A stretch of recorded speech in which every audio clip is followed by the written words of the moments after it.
is all of that we should be discussing in the program tonight. Bless both listeners and the host, we pray. In Jesus' name, amen. Or you were in Roseau.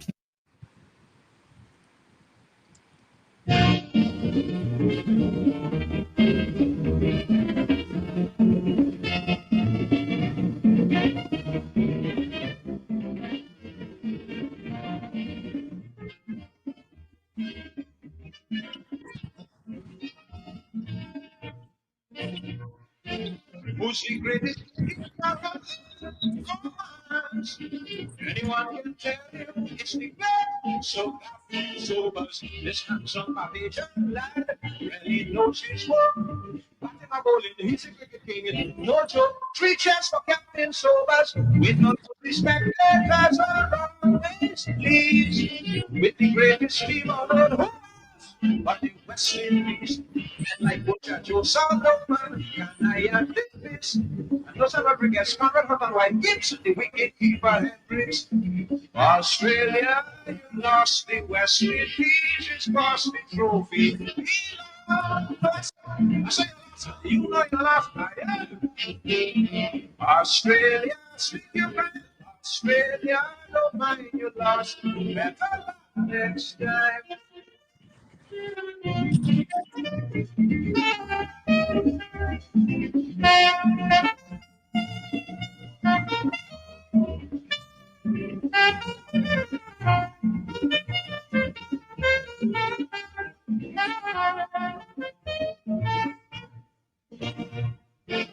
Them Australian chokers said don't crash handed. Who protected batsman from all? And Charlie Griffin. I felt so sorry for Simpson. He tried but in vain. Griffin and Hall set to fall like rain. 3 checks for Hall and Griffith. Both in when Australia make it big Ryan. When he was facing Griffin and Hall, he so flew in fire. When only me real fast bowling, you should see him ducking. And then the very guy telling so much light, telling the one of Griffin shocking. Australia lost the West Indies, it's lost the trophy. Belong to us. I say you know the boss.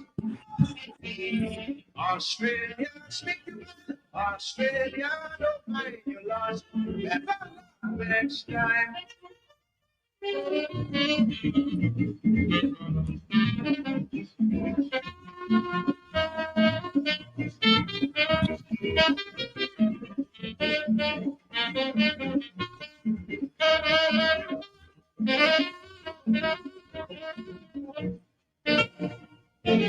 From the time the series started in Jamaica, we proved that Australia was strong, but only on paper. The forecast in Barbados, they pulled the scoreboard. Rohan and Singapore carry up the score. Oh Lord, 3 cheers for Nelson Tanai. Special praise. Yes. Lobby, you've just joined us. Good night. Good night. How was everybody? Good. Okay, tonight we spend a little time talk about Garfield Sobers, the greatest cricketer on earth, Mark just said. We have the guy who was there for Lobby last week. He won the race, so he should join us in studio. He won the race last Sunday. We have Ledger Williams from Jamaica talking to us about the World Cup, review the World Cup, and quickly we'll talk about the Dominica team that's leaving tomorrow to go to a tournament in Grenada. And of course, the West Indies announced their team, by the way, today for the test match which starts on Saturday against Pakistan. Right, guys, before we go, I just want to first, Dr. Fountain, one of your strongest supporters, Leroy Stevens. Oh, yes, passed today. Man. He for people who don't know, he worked at Chillingford for a long time, and he was at Whitchurch, and he died today. I spoke to Jennifer and Kendra Stevens, his daughter. Very sad because, apart from him being a strong supporter of the Workers' Party, strong supporter of Sports Rap, and every time, every Thursday, when I'm coming up, sometimes I see him, and he would tell me, see, but what you're talking about tonight, and really, really sad. And also, one that really hit me hard, that Benton Thomas, Mervyn Thomas' son, it's a guy I know from under 19, under 15, and he died today. That's 41 years of age. Oh, wow. Yeah, Benton Thomas. Yeah, very, very sad. That's the guy. So, yeah. And then, of course, the Mr. Macmillan. Macmillan John Baptist, of course, at a big man, as they say in Jamaica, a big man. It was a big man in Dominica, a man who was never recognized, but he did so much for so many people. But yeah, Benton died today. Spoke to him, his father. Very, very sad. I mean, yeah, the young guy like that, young guy, is gone. He's dead. And Leroy, as I say, strong supporter of the Workers' Party. That one was Leroy shocking, yeah. And Jennifer, good night. Kendra, good night. I know how tough it is. Lobby, you knew him, right? Of course, I knew the guy very well. She was from Sebastian, and I know these people like that, you know. Very against Sebastian, we all have to go. It's something that is the worst thing about death is the unexpected death. That's the most touching thing. Yeah. You knew Benton Thomas, right? Oh yes. Yeah, moving son. Yeah, very sad feeling. Young boy like that. I mean, man. Well, as you say, those things happen. It's something we have to be. Sibo, was Benton ill in there for some time? No, not really. And Is it a sudden death? Well, was it a sudden death? Well, he was. They were taking him to the. He was living in Petit Soufriere, and when he wasn't feeling well, they were taking him to Casabros, the health center, but he didn't reach there. He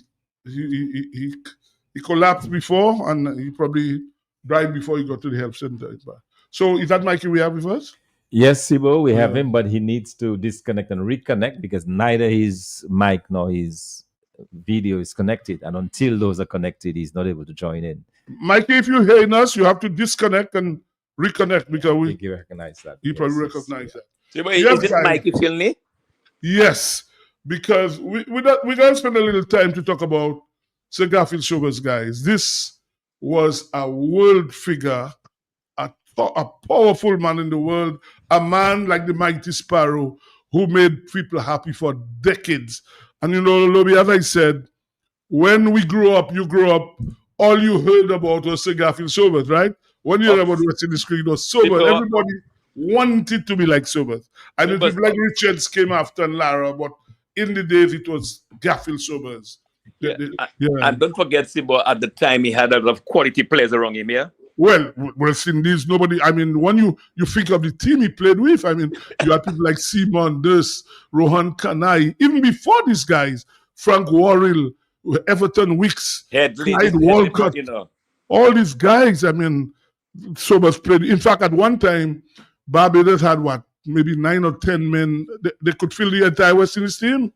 Until they tried. Yeah, when they tried and they lost, yeah.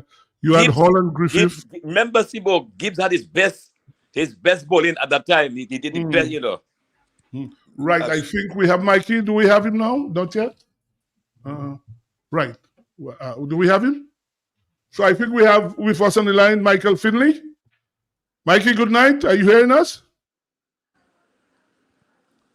Mikey, are you hearing us? Mikey, we're not hearing you. I don't know if there's a problem with his line. Yeah, we trying to connect with Mikey. Mikey is a man who played with Gary Sobers. He was in the same dressing room with him. His mic is muted as well. Mikey, your mic is muted. Mikey. He's not hearing us. But Dr. Fountain, you would have obviously, when you grew up, heard about Sir Garfield Sobers, obviously. Yes. Oh my goodness. I mean, he was quite a remarkable, cricketer. But Sobers is the interesting thing. Understand? I mean, he started batting at number 8. 8-9. You were the left-hand spinner. Imagine at number 8, you know. Yeah. But I think Sibo, we talk about his record against Pakistan of 365 not out. 57 years, right? Yes, but I think the most spectacular knock in all of his career, and that is, you can correct me if I'm right, but the 254 in the rest of the world against the rest of the world against Australia. Well, I saw that. I think was the one that really, yes. Even said Don Bradman, most people felt was probably arguably the greatest batsman, said that is the best inning he had ever seen. Yes. That inning. In fact, Ian Chappell, who was from the same state like Sir Don Bradman, so of Australia, said that so was the best bat he ever saw. Yes, He in fact, said, yeah, I Ian heard Don Chappell. Bradman commenting on that, Yeah. on this particular Yeah. innings of Mhm. Sobers, and he was that he had no words to describe, the brilliance of this. So yeah, so that 254 not out, I think, was the one that really did it. Well, Mike Finley say he's addressing the matter. He's trying to get connected with us because Mike, you'd have been. Yes, Lobby. Yes, I just wanted something about Sir Garfield Sebastian. First of all, right there, 1965 or 67, when he came to Dominica to do a workshop for us, I was fortunate to have been to attended that workshop with Sober. I took on cricket serious, But then I saw Sober's first person I saw batting out of his crease, right? And that was, batting out of his crease. I look at him, and he had good words for us. And one of the thing I remembered was this innings in the Gardens when Zaidi hit that ball, and Sobers caught the ball and just put it under his shirt. We all wondering where the ball went. No, he was just a Superman. But I mean, we have hold on. Let's take a caller. We have a caller. Let's take the caller. Good evening. Yes, good evening, Sibo. Good evening, Doc, and good evening to Lobby. I was just about commenting on the 254.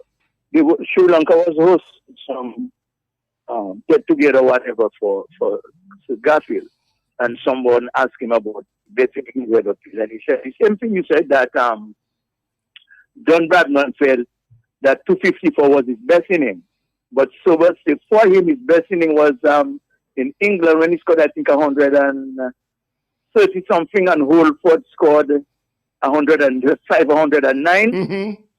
Yeah, because he said he rates playing for his country more important than playing for other matches. And that 254 was for a state team. The rest of the world. And he said when he scored the 254, because prior to that, he failed twice against, what's his name, Lilly. Dennis Lilly, yeah. And he said Lilly was the first person on field started the applause, and Lilly came to him and tell him, I heard about you, and tonight I really got my A cut. Tonight, today, I really got my A cut. And then he felt that one of his best. But one of these one of the Sri Lankan greats when Sobers was coach, came and say he was getting problem with Hadley, and Sobers tell him to bat a foot from the crease. So he said, but if I bat a foot from the crease, I will be closer to him. Sobers tell him, no, in that way you're going to negate the swing that he's getting.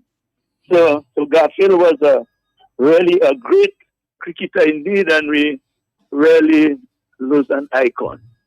Good evening. Good evening. Yeah, it's a world figure. But so we have another caller. Good evening. Hello, Sibo. Good evening. How are you, lady? Good evening, Dr. Fountain. Good evening, Low Black. Good evening. Sibo, as you're talking about Sir Garfield Sobers, to show how humble this man was, you can remember, you will remember when Lara, was edging to that 365. When he went to the park to see Lara make that 365, and he congratulated Lara. Well, I was right there. I was right there. To show you how humble he was. No, the guy was just a special human being. Special. That's the good thing about him. Forget about him as a cricketer. He was just a special man. I mean, a special human being. Do we have Mikey now? Do we have him? Still having difficulty in joining? Yeah, we have.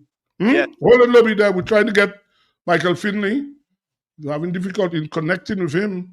Yep, I realized that. Yeah, there seems to be a problem. We don't know what's the problem. Yep. Yeah. So I can go ahead? Yeah, go ahead. Then. Yes, I heard Hold on, hold on. Let's try now. Hold on. Mikey, are you there? Mikey, can you hear us? No, we're still not hearing him. Go ahead, Lobby. But he had this interview, and and questioning, talking about his career. And one thing that was so, profound about Sobers, he said that when he went to bat, he batted for the people of the Caribbean and Barbados. He never thought about himself. And also, when he went to bat, he wanted to bat very long. He never wanted to throw his hand. you know. And he said, you know, nowadays, you know, and he said, I remember talking to him in Australia at a function. And that time, remember, Adams was called Paddington. He said, he told us this thing about, that's the waste of time. How a man could be using his pad? He has his bat. And this is just to stop. Hold on, we have another caller. Let's have the caller. Good evening. Yeah. I listened to Steve in an interview. The way you say he had a football more than cricket. Well, he was a goalkeeper. Eh? Garfield Sobers was a goalkeeper. The reason why he said that, he said, well,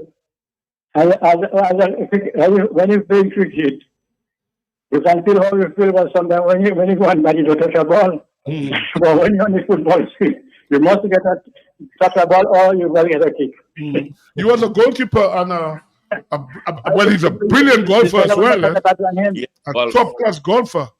Yeah, he's a better bat than him. Yeah, thank you. We're still trying to get in touch with Michael Finley, who played with Garfield Sobers, was in the same dressing room with him. Yeah. We have, yes. Hello, good evening. Good evening, yes. Tibo, you said something there, and all is a consensus. All people that talk about him, they say he had great humility. He always esteemed people higher than him. He had great humility. The other time I was calling him genius, and he said he don't know about that. And after we talk about the healing, the 254, there was comparing him with Graham Pollock at that time. And as Sir Bradman said, that is the best healing we ever seen in Australia. Not only Bradman said that, but Ian Chappell said that, and Greg Chappell said that. He was phenomenon, man, you know, and he was special human being. Yeah. Yeah, you know, Dr. Funke-Lobi, I remember, going to Barbados every summer with a Dominica school team for over 10 years. And on a few occasions, he invited a few of the managers from different teams at his home in Highgate, that's close to Banks around there. And, you know, you at his home and he's enjoying himself, make you feel happy. It was no big thing for him, and he would interact with everybody. And, you know, he wasn't shy of a drink, as you know. Sir Gary wasn't shy of a drink. And, you know, and such a good time we used to have. I mean, sometimes we live there in the morning, early morning, 1, 2 o'clock in the morning from about 7. Yeah, you would invite people, and the guy was just such a guy. In fact, I remember he and Everton were very close. We have a caller. Let's take the caller. Good evening. Yeah, sure. Yes. In an interview, his father got born during the war. He was 5 years old. And a lady boat. That lady boat get born right in Central Shahada there. I don't know how to get that cause already. But 2 Dominican dead on that boat. Thomas Baptist's father, Pedro Baptist, and a man called Julie. Pedro was a cook, Julie was a story. You see his father dead, and that body was 5 was a sailor. At 5 years, when he started to get born. Thank you. We have another caller. Good evening. Hello. Ozzy, yes. Ozzy, nice to hear you. Nice. How are you? You okay? I'm okay, very okay. It's all right. Right. Ozzy, Ozzy, I know you were a Sobers man. You're obviously a sports rap man. And we couldn't leave here tonight without hearing you speak about Sir Garfield Sobers. So tell people how you like to remember Sir Garfield Sobers. Well,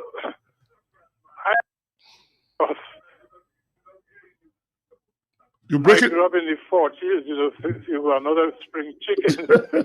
So I know Sobers since I'm a boy growing up. And I admire this guy to the point I've almost worshipped him by his mere feats and so on. I can say Sobers Test cricket, as you know, in 1954. Ozzy, turn off your radio. You listen to your radio. Don't listen to your radio. No, I'm not listening to the radio. Okay, because I'm hearing your radio in the background. But go ahead. Just go ahead. Just speak. Go ahead. Yeah. Okay. So I was saying that. I'm still hearing your radio in the background. Turn it off. Just speak. Speak. Yeah. Just a minute. Yeah. Turn it down a bit. Just speak. Yeah. Okay? Yeah, go ahead now. Yeah, go ahead.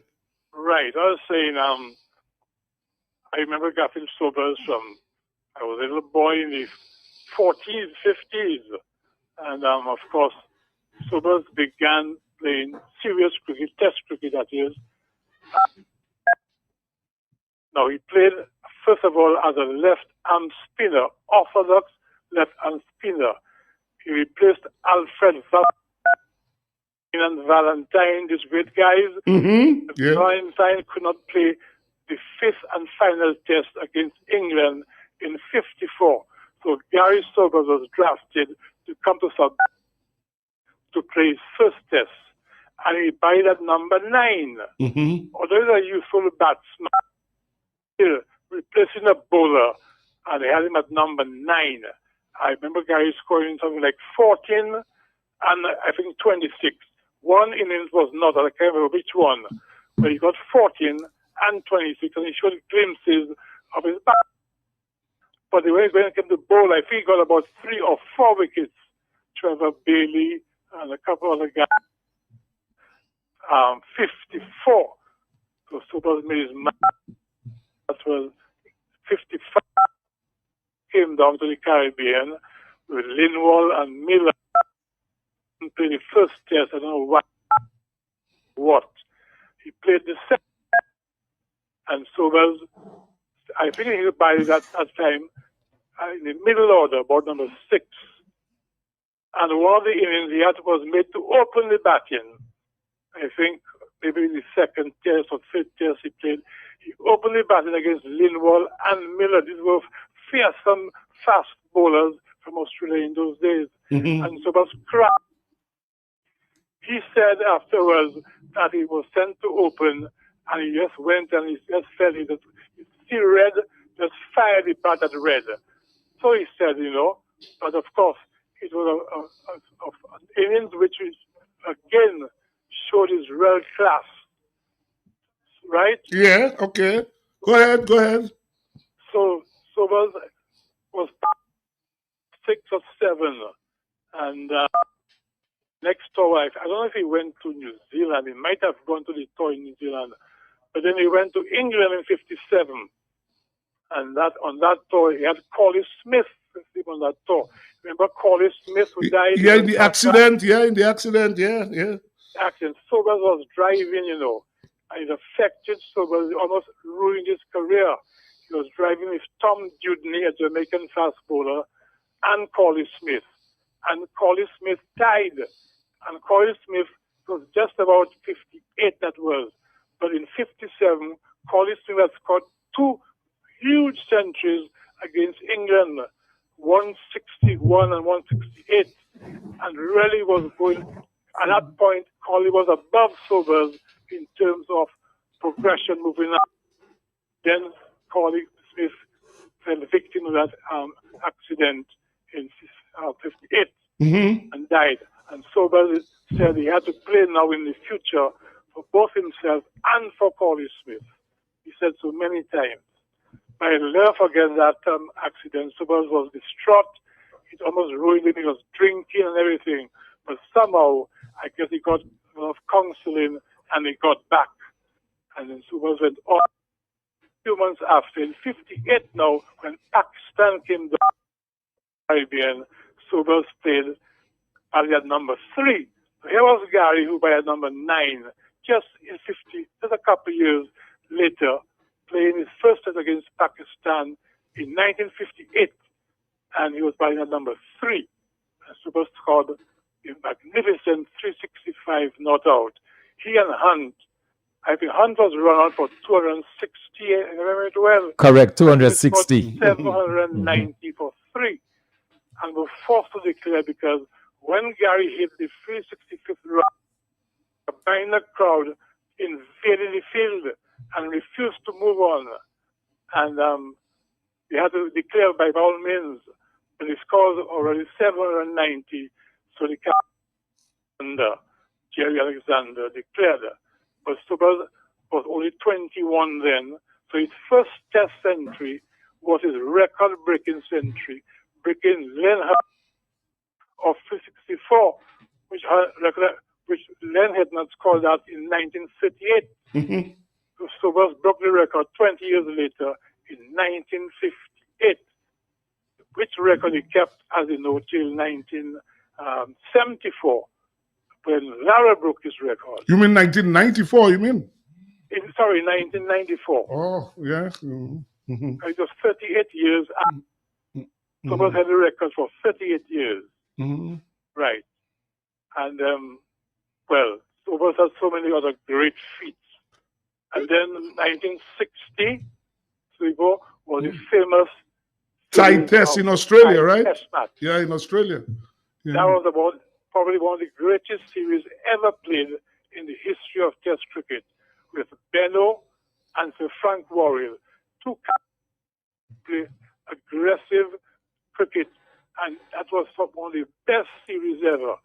And I remember Gary Sobers scoring 124, 132 in the first Test. He and scored, I think Kanai might have scored a century as well. Mm-hmm. The one match Kanai scored a century, twin centuries. But Sobers had a brilliant century in the very first Test. Mm-hmm. And then Sobers was 61.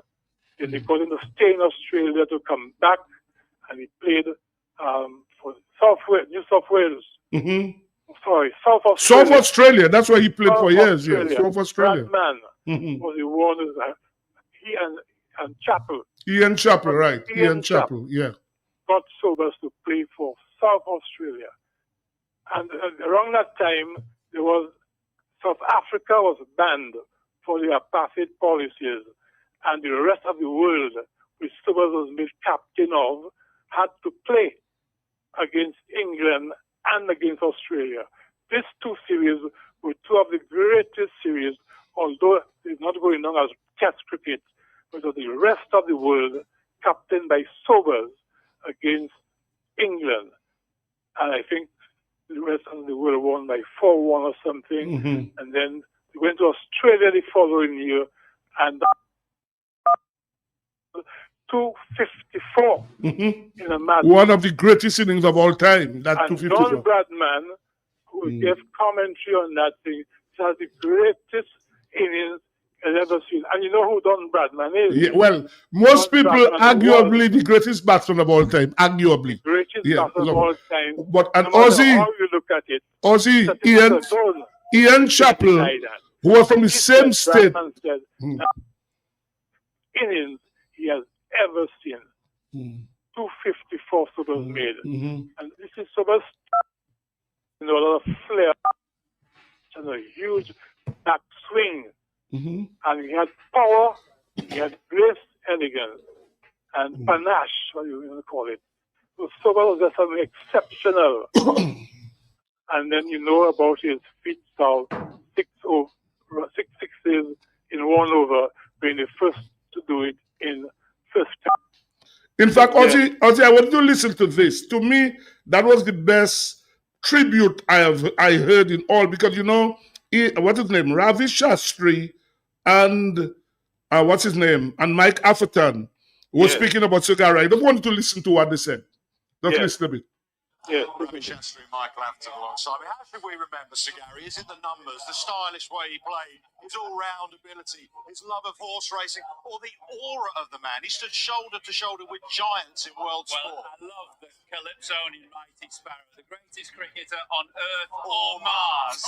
I think people who saw him play, there was this otherworldly quality about his cricket. He could do everything better than everybody else. His batting was touched by genius, rapid in-swingers, orthodox left-arm spin, wrist spin, great close catcher, and not only was he the best, he looked the best. You know, shirt unbuttoned down to the navel, collar up, a fantastic cricketer. You've got some great stories about Sagari.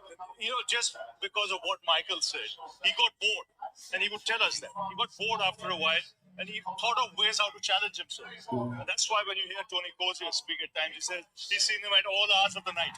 You know, 5 o'clock, 6 o'clock in the morning, coming back to the hotel or to the ground. One story at the CCI in Bombay, India were playing against the West Indies. He and Lloydie had a big one, right? And he walked to the ground in the morning, put on his pads, slept in the dressing room before the team game, went out to bat when a wicket fell, smashed about 70 not out, and was at the races at 2 o'clock because he knew that was Derby Day, and he won the Derby. So, Ozzy, you heard that, right? Yes. Yeah. You know, I remember in 82, when we split, Win was from the Combined Islands, Win was and Leeward. As you know, Wes Hall was the coach of the Windward Islands. Yes. So he said in 66, remember, Sobers was the captain and Worrell was the manager. Worrell had retired. Yes. And he said, I think it was at Nottingham or Lord, I can't remember which one. Sobers was batting overnight and about 6 or 7 runs overnight. And as you just heard Mike Afferton said, and Shastri, he would be all hours of the night drinking or whatever. So Wes Hall in those days, not like now, guys shared rooms. So I think he shared room with Wes Hall, even if he was the captain, because they were close. So apparently, Sir Frank came by, as usual, the manager came looking for Sobers about 8, 9 in the evening. And he couldn't find Sobers and was asking Hall. Hall said he doesn't know and so on. So Sobers must have come home next morning about 6. So Wes Hall said to him, man, all night the manager trying to find you. So he said to Hall, he will see the manager at the close of play. He went on to score 166. Now, what can you tell a player like that? Even if he was out all night, he scored 166. What can you know, yeah. What can you say to him? I mean, he was just a special guy. I mean, in fact, he was born to play cricket. God made people like him and Richards and Lara to play cricket. Tendulkar, because this guy did things the normal player couldn't do, right? Yeah. And you know, I made a special effort in Cebu in 68. Right. To go to Barbados to see Sobers in a test match, you know. You know, I never really saw him play. I mean, first time I saw him play Yeah. was in 1968. I was then 26 years old. I said I have to see West Indies play in England, in Barbados, Kensington. So I went. I had to see him. Man, when this man came out, the applause he got and the uproar from the crowd, man, when he came out, he has to walk out. Yeah, about him, you know, when he moved his collars up, the bow-legged, I think, and the way he moved, his head tilted forward a bit. Some other something else. Ozzy, hold on a while. Let me see. We're trying to get Michael Finney. Mikey, are you there? Yes. Well, I'm hearing you, Sibo, but you don't seem to be hearing me. We're not, okay. Ozzy, Mikey, Ozzy wasn't there now. Ozzy there? I heard Ozzy, yes. I heard Yeah. Ozzy. Okay. Ozzy, Loblab, Dr. For Mike Finley, I played with Sir Garfield Sobers. He was in the dressing room with him. He kept looking at him. Mikey, as a person who was up close with Sir Gary, tell listeners, people are listening to you, tell listeners about Sir Garfield Sobers, please. But clearly, he was the greatest all-rounder ever to have played the game, as far as I'm concerned. My first contact physically with Sir Garfield was on that tour of Australia in 1968, Australia, New Zealand, 68-69. And I saw the impressive thing about that is that in the state match against Western Australia, the opening match of the tour, Sir Gary made 100 against Western Australia. It was a fantastic innings. I'd never seen him play before. We saw clips of him on TV and on cinema screens and so on. But this is my first time seeing the man play physically. Sibo, he made 132 runs with 25 fours and in a time of 113 minutes. But listen to this. Tony Locke, that left arm leg spinner for England, right, was bowling to him. And he hit Tony Locke through the covers for a 4. Locke brought somebody from the onside and plugged the gap. And the very next ball, Gary stroked the ball between those two men. Not a sole move. All they did was rush the ball to the boundary. That was a fantastic shot, I thought, because it showed me that he could command whatever he wanted to do when he was batting. As far as his bowling is concerned, well, he bowled fast and he moved the ball quite well. He bowled orthodox left and wrist spin left, and he was a fantastic fielder in the slips, especially at leg slip.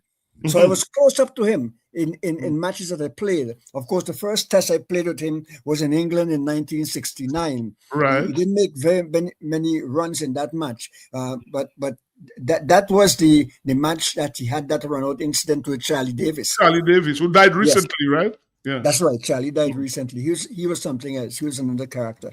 But Mikey, you said he bowled fast. Some people reckon at certain time he bowled as fast as Holland Griffith. Is that true? But I don't think so. Right. But he swung the ball.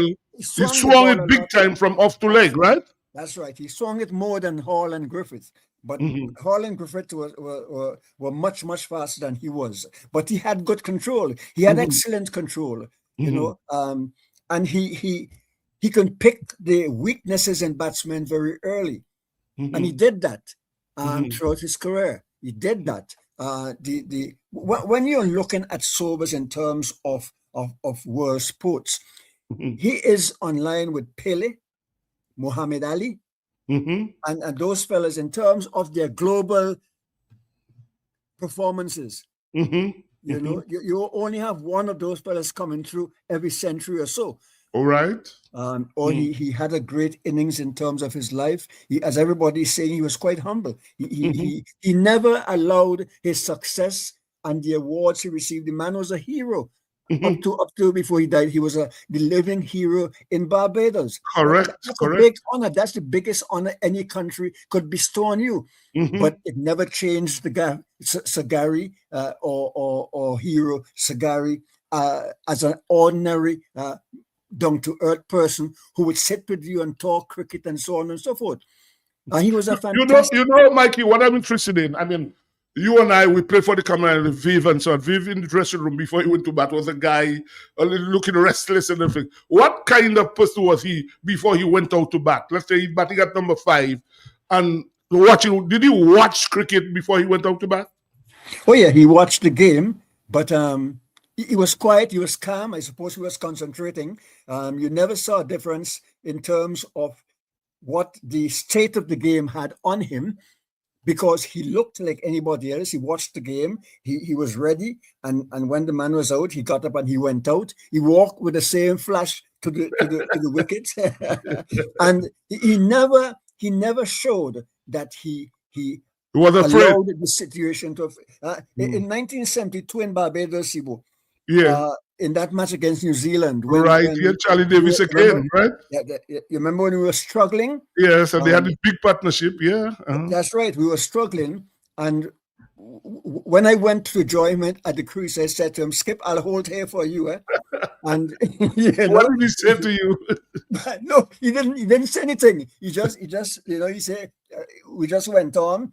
And after a while, I think he figured that all was lost in terms of making a big score. So he got out, and I continued on. But he inspired you. He inspired you. You played with him. In fact, people ask me, how did you feel playing with Gary Sobers? Well, see, but the first thing is that you're on a team, and you play with a lot of greats at that time, and you are aware of that. You're very conscious that you're playing with some top players of the world. But by the time you enter the field, that doesn't occupy your mind anymore, because you're concentrating then on the game that you are going to play. You see? So recognizing that you had the greatest player in the world playing alongside you, fielding next to you behind the stumps, you're totally conscious of that. And that inspired you. You're saying, boy, Sobers is right next to me here at leg slip or in the slip. I can't make a mistake. And that inspired you. That inspired you. That he was a fantastic individual. But Mikey, was he a guy, who would, let's say, people dropping catches, who would get up? There's some captains like get upset and shout and that sort of thing. Not at all. Not at all. You dropped a catch, and we just went on playing. In fact, in those days, we didn't show much emotions on the field. I see these days that players are running and hugging and doing all sorts of fancy things. But all we did, we celebrated. How's that? And we lifted our hands, and the umpire gave the decision, and we went on. We never allowed all the gimmicks of the game to affect us. We internally considered what they said. For example, on that 1973 tour of England, when Tony Greig said he'll make us grovel, you never heard anybody made any comments about Tony Greig. he said it, it annoyed us, and we did it by playing the game, and we whopped them severely. I suppose when Viv made that 200 and odd runs, that 291. he was thinking of that. In fact, just before he got out, the break before he got out, I went up to Viv. I said, Viv, you can break Sagari's record now. Nobody could get you out. But I think records didn't bother Viv at all. Well, that's the thing with Richards. He never really worried about the thing. No, he never. But because he went back out and he continued batting, and it looked like nobody could out him. And all of a sudden, he just virtually gave his hand away. But that was a big score. That was a massive score, and that is how in those days we applied our cricket. We never allowed the comments from people, from either reporters or captains or whoever, to affect us that much that it impacted on our cricket. Mikey, hold on a while. Ozzy, I heard you say on another radio station, Sobers wasn't the best of captain. So I want to hear from you, and then I'll let Mikey listen to what you said, and he can respond. Ozzy. Well, yes, that's one major blunder, I would think, widely. It was, in fact, when he declared in that Port of Spain test match, allowed England to win. In the end, quite comfortably, they won by 7 or 8 wickets. He declared, and I think they gave England just about 200 to do, which they did quite comfortably. He was widely criticized for that. But Sobers' defense was that he plays attacking cricket, and there were draws before that. So he's not a man who likes to play. So his whole thing was that attacking nature, and he tried to see he could force a victory. I believe Basil Butcher had taken some wickets going leg spin in that match, and he thought Butcher could repeat it. And I think Charlie match, probably people say Charlie faked an injury and he didn't want to bowl or something, and he wasn't in cahoots with Sobers for declaring. But as you know, so that test match is what that was in Trinidad, right? That was in Trinidad, right? Port of Spain. Yeah. And England won very comfortably, and Sobers was widely criticized for that. Apart from that, I don't think there was any major, because his record, I think, as a captain, he played 9 test matches. I'm not sure of his record in terms of series victories. But I don't think it was a bad record, but I think that test match where he declared and allowed England to win comfortably in the end. That's what a lot of people sort of were very mad. You remember it? So yeah. So in 1968. But Mikey, okay, you just said Ozzy. What do you think of Gary Sobers as the man, as a captain? You played with him. Let's hear from you, Mikey. Yeah. I agree with Ozzy that he was not the best captain in the world. Because of his superior ability, he assumed that everybody on the team was of that ability. And so that declaration in Trinidad in 1968 was on the assumption that Griffith and Hall and the others would match their reputation and walk over England. It didn't happen because he lost a fast bowler and things didn't work out as he planned. The thing is that because of his superior ability, he would make moves that if the players lived up to their reputation, they would win. But that doesn't always happen. He didn't consider all the impacts that the human nature would have on the players. He just assumed that, okay, we are playing cricket. We are the best team in the world. So any move I make would pay off. And that happened at one time. At one time when the players were at the peak, any move, anybody could have captained the West Indies team because you brought on Hall, he got wickets. You brought on Griffith, he got wickets. Sobers, Kanai, Butcher, or Nurse, they would make runs.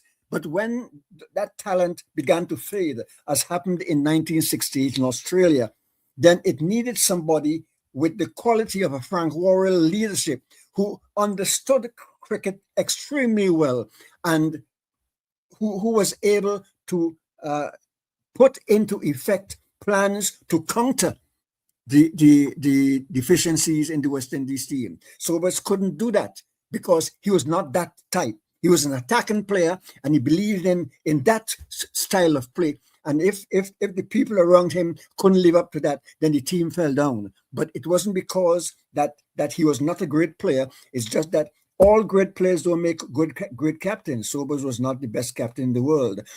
So Frank Waller was a superior captain in world cricket, but he was not the best individual cricketer in the world. And that happens. That's how cricket is. That's how human nature is.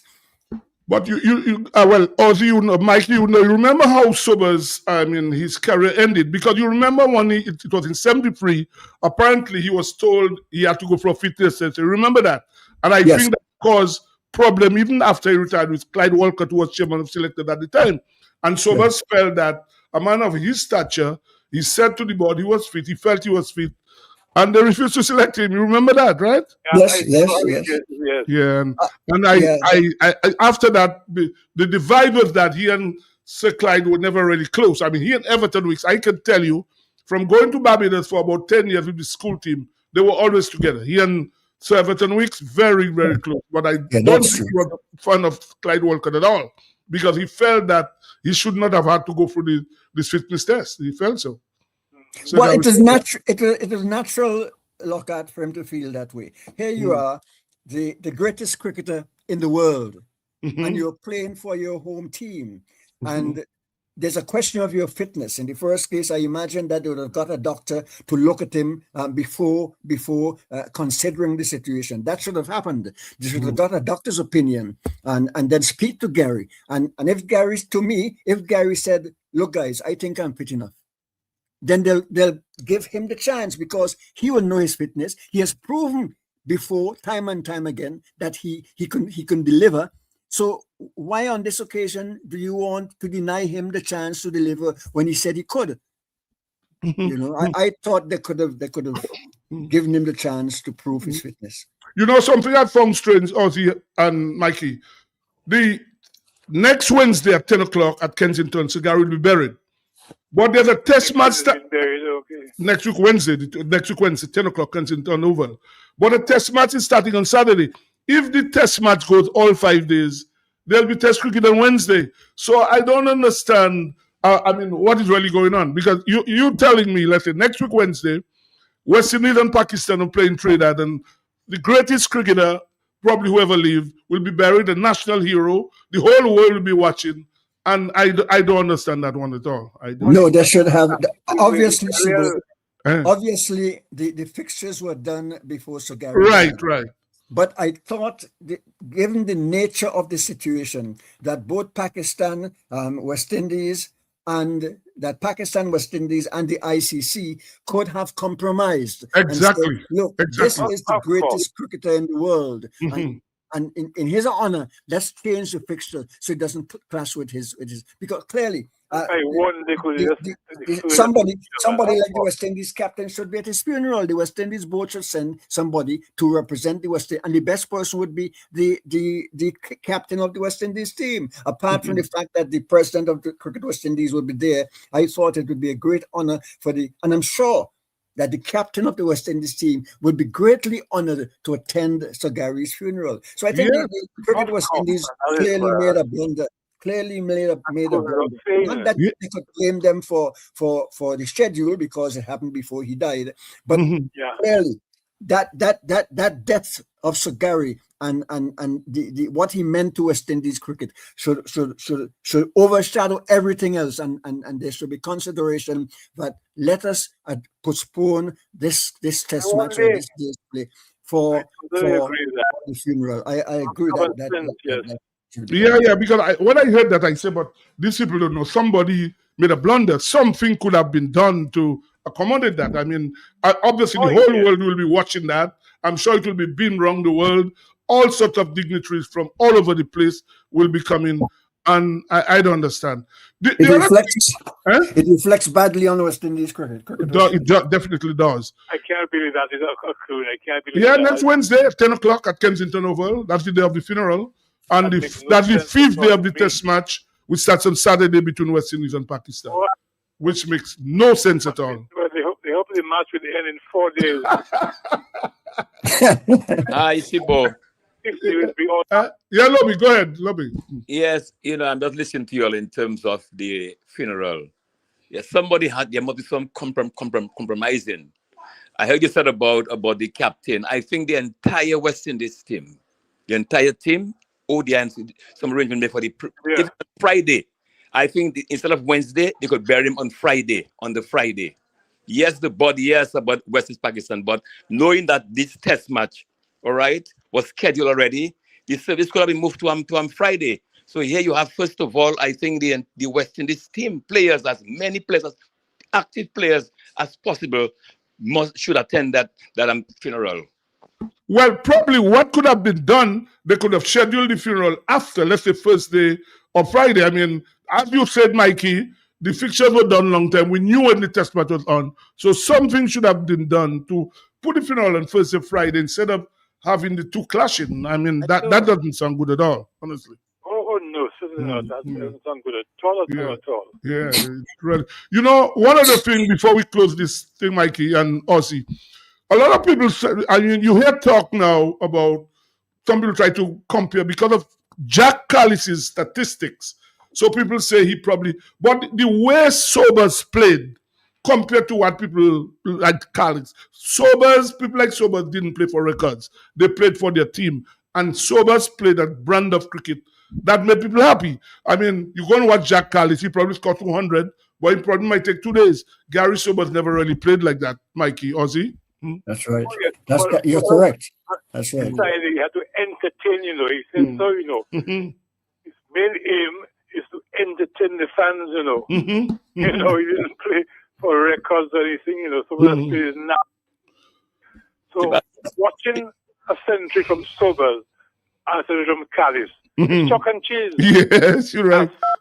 But Mikey, don't forget that West Indians brought a special flair to cricket even back in the 1920s when they first entered Test cricket. They brought a special flair. It was a fantastic flair that brought joy. No matter where you were from, once the West Indies were playing, you wanted to see them play because in their bowling, in their fielding, in their batting, it was a special flair. Look at that run out in Australia in the first tight test. That's a fantastic thing. You see what I mean? Yeah. That was fantastic. And the broad flair in batting when Kanai swept on his bottom. I mean, that was something else. Seeing Westfall run up to bowl is another. You can pinpoint any of these fantastic players we've had. And Mikey, there's a question I want to ask you before we close. You're a guy I know never drunk, never guy. When you played, you would be the first in your room. That I would know. I played as a youngster with people like you. I mean, but Gary Sobers was a completely different guy, right? This is a guy, as Mike Atherton said, would be all night, 5, 6 o'clock in the morning, 4 o'clock, all over the place. How you players who played with him, how did you all look at that? I mean, yeah. Well, the thing is, when you have a player like Gary's caliber, once he performs the next day, that's what's important to the team, and he always did. I mean, if he had not been performing, and nobody could tell you that I was with Gary Sobers at 3 o'clock one morning before. I haven't heard anybody come out and say they were with Gary. We hear reports that Gary. We know he used to go out and have fun and so on. But the man was fit. The man could take on a night match, if you want to call it that, and come the next day and play well enough in the real cricket. I don't know how he made it.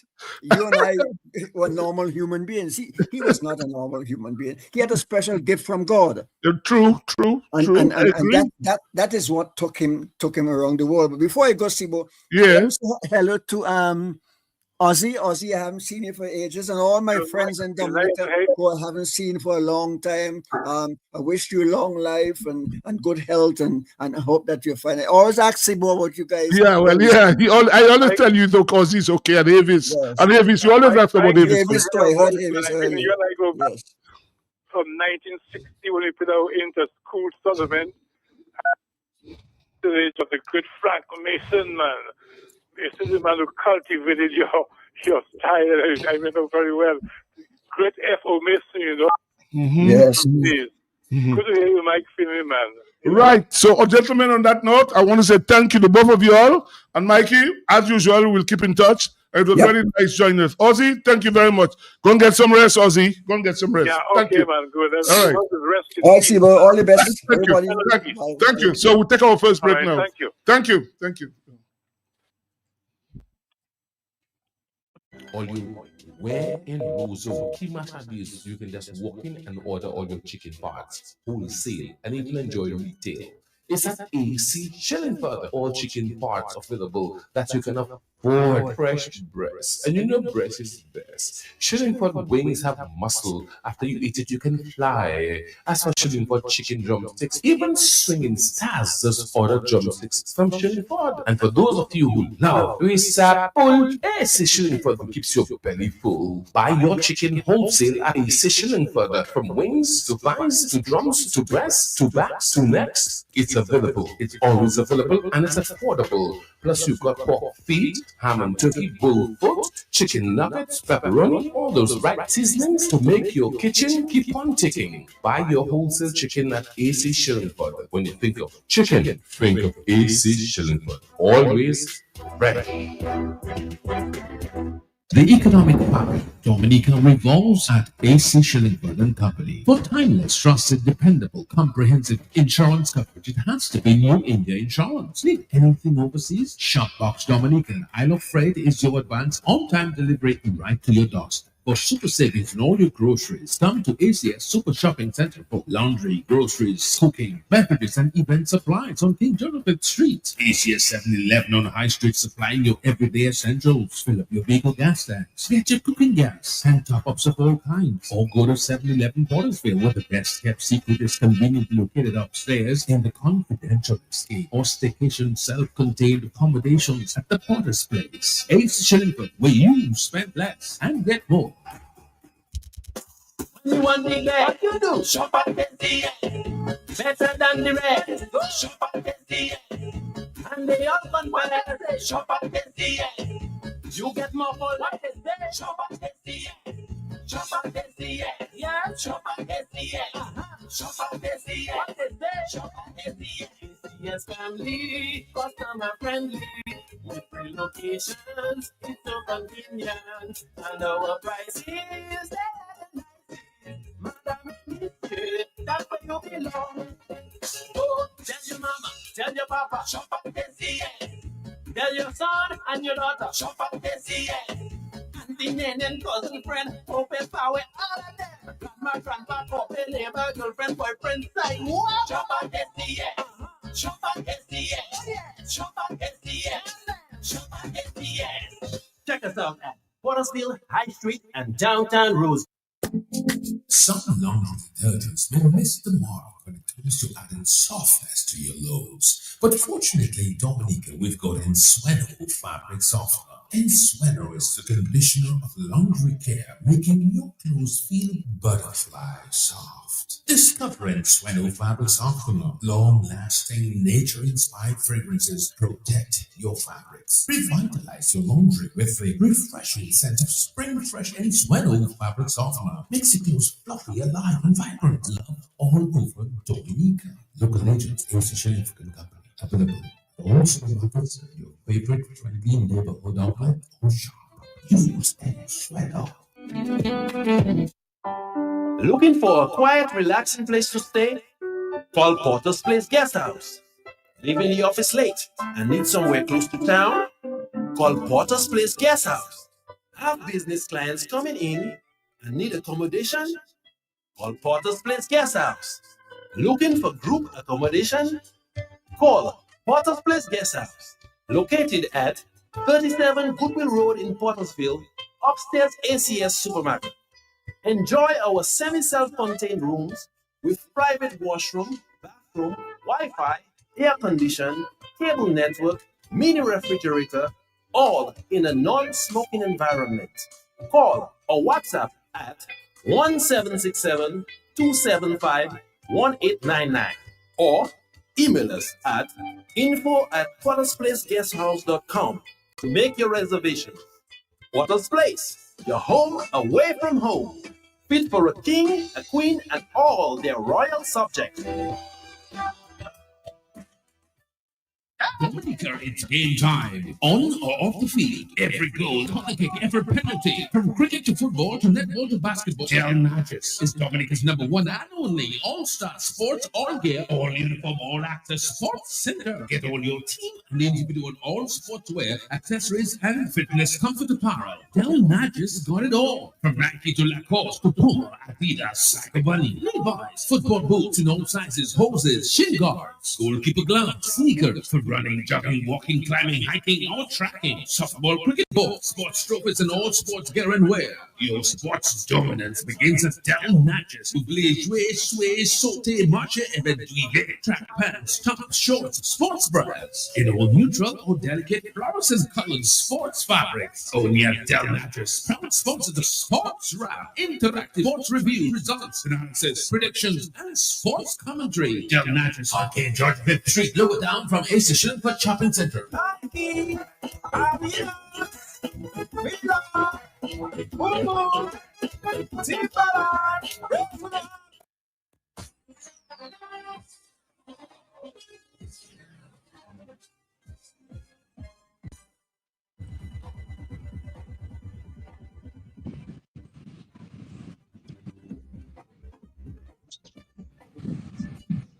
Right, we are back. And first of all, I always want to thank Josephine Gabriel for providing us with Papita water.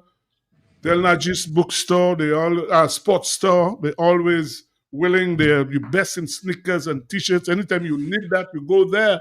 And I've always said to people, the best prices in town. Also, ACS, we can't forget them. And in fact, Leroy worked at ACS for a long time. Leroy, who passed yesterday.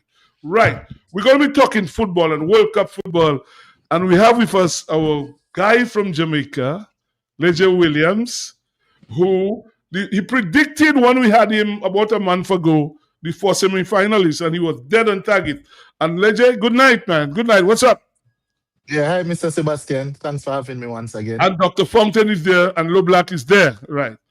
Right. But Leger, I know you're a football guy. And before we talk about the World Cup, I am sure you heard about the death of a world figure on the day after the World Cup, in fact, Kevin Keegan, former manager of Newcastle, former England manager as well. He was the European champ at the Ballon d'Or. He won it about twice. He played in Germany for Hamburg. I think they won the competition there. And he really was a world figure, right? Kevin Keegan. I'm sure you want to speak a little about Kevin Keegan. Yeah, he's a legend of the game. Not only as a player, as you mentioned, winning the Ballon d'Or a couple of times, which is rare for an English player, but also, as a coach, he was very captivating, one might say, a little bit before my time, but he was so captivating that he's a coach that you would hear about a lot, especially in the 90s when he was clashing with Sir Alex Ferguson and Manchester United. So a legend of the game, and I'm very sorry to hear that he passed. Yes, very, very sad. Right, Leger, let's go straight to it. Do you think the best team won the World Cup? Yeah, I think so. Everything that we saw from Spain throughout the World Cup indicated that they were the best team.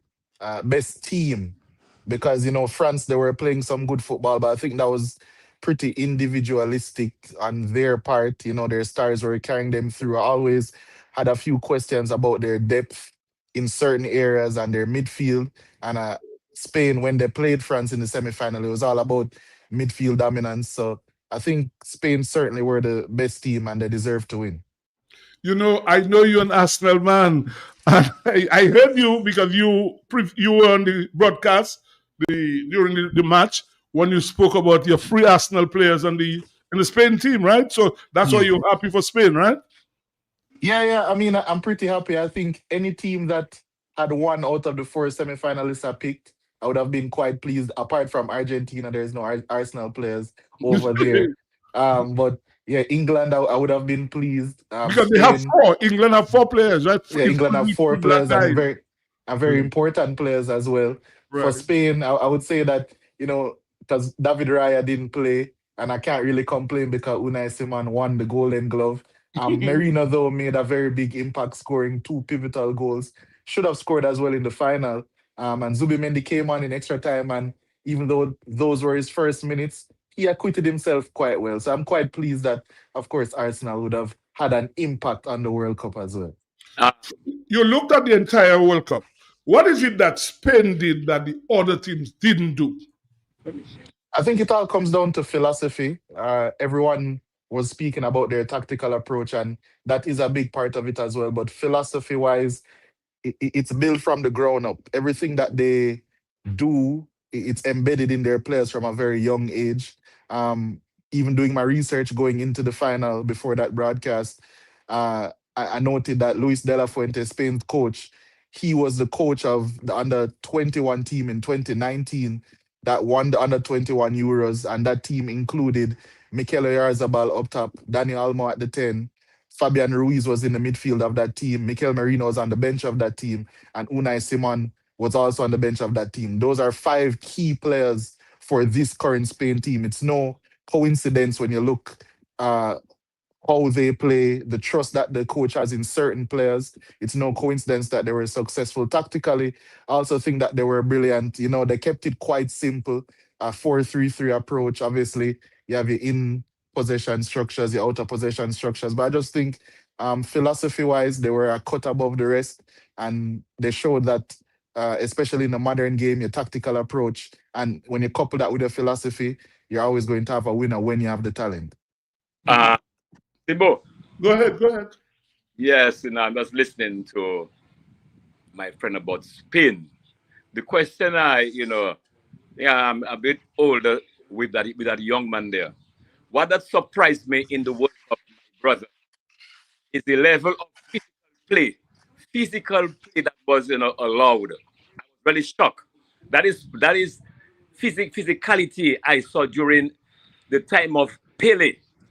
When Pele played football, that physical, I was really surprised. Were you surprised at the amount of physical play at this World Cup? I wouldn't say I was overly surprised.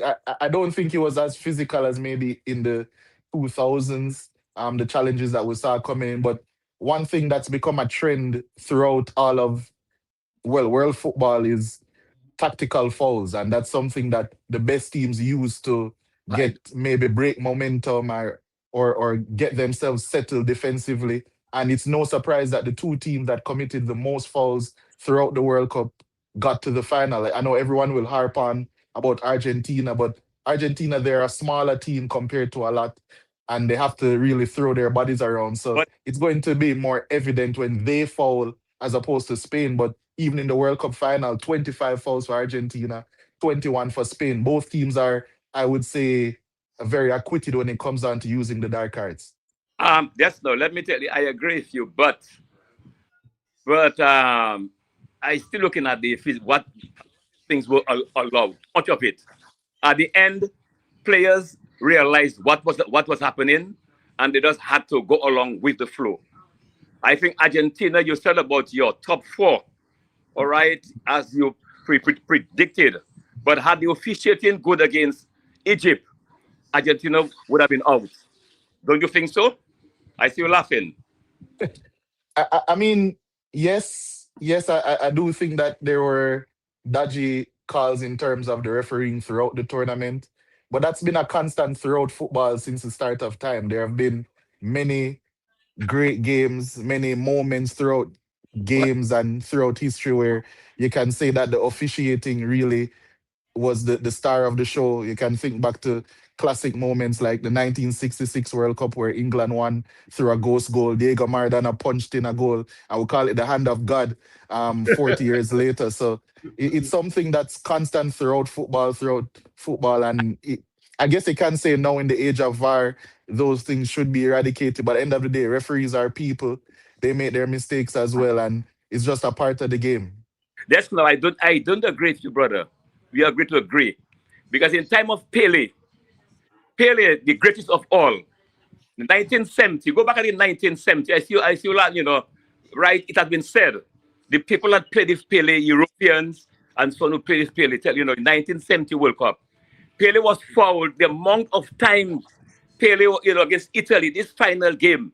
And Pele never laid down on the field and looking for a bed like some players are doing. He took his tackle. He's got 2 goals, 2 assists. He was the MVP almost 25 times. So I saw some nasty tackles, Look, Messi was given a carte blanche. All right, people, he was a nice boy. Referee in his favor. They could see that. Look, this World Cup, they tried to favor Messi. But I knew at the end, I was very happy that Spain won. And he didn't win anything. Well, I mean, I know that you're a Brazil fan, so I can understand. No. Besides Brazil fan, brother, I understand you. Besides Brazil fan, but go back global. If you look at social media to follow the World Cup, people were upset at what the referees were allowing when it came to Argentina, even Messi. People were upset about that. I mean, social media always has something to say. I'm not one who gets involved often in terms of the narratives that are pushed across social media or across any sort of platform, because I know that football is a game of narratives. It's narratives that push everything. And I don't necessarily agree that they were favoring quote unquote Argentina, because Argentina were the team that was most carded in the World Cup. They committed the most fouls. Yes, obviously there's a correlation there, but as I mentioned earlier, Spain committed the second most fouls in the World Cup. They didn't get carded as much because I guess there's a little bit of nuance in and a little bit of, I would say that they did it in a cleaner way, one might say. But I certainly don't think that the referees on a whole or FIFA on a whole were trying to favor one team. We could spend a very long time talking about that because there's a lot of holes that could punch in it. But I think the best team won. Argentina, they did well to get even that far, because although I will take credit, as Mr. Sebastian said, I did get the 4 semi-finalists right. What I said immediately after that was that if Argentina were to get that far, it would be in spite of Messi and not because of him.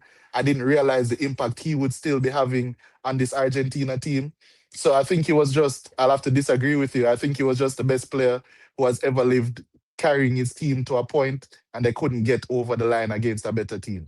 Well, I just heard you say something there, but I remember sending you something yesterday about the comparison between Pele and Messi. You saw that, right?